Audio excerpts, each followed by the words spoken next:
400 टनाच्या वर झाडं निघतात. 400 ते 400 क्विंटल प्रत्येक झाडावर मिळणार नाही, ती गोष्ट निराळी. पण सांगायचं उद्देश हा की त्याचं पोटेन्शियल आपल्यामध्ये आहे.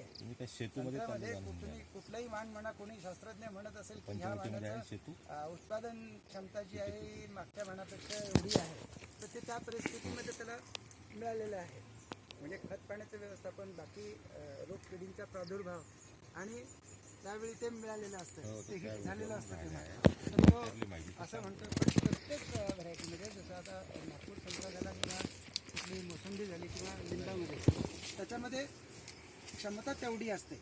जर सगळं आपण व्यवस्थित केलं तर ह्याची उत्पादन क्षमता जी आहे 50-60 टन हेक्टरी येणं काही विशेष नाही आणि चांगलं येतं. पण 50-60 टन त्याला आपल्याकडं जे जे स्ट्रेसेस आहेत, म्हणजे त्याला बायोटिक स्पेसेस म्हणतो आम्ही, अबायोटिक म्हणतो, जैविक आणि अजैविक.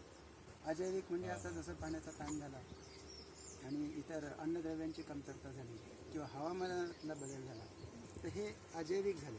पण ते जैविकमध्ये जातात, म्हणजे तिथं प्रादुर्भाव, एखाद्या किडीचा प्रादुर्भाव होतो हवामान बदलामुळे, तर तो बायोटिक झाला म्हणजे जैविक झाला. किंवा एखादा रोग येतो तर तो जैविक झाला. तर ह्या गोष्टी ज्या आहेत आपण बघायला पाहिजे. आणि मी जे सांगत होतो की फळधारणा झाल्यानंतर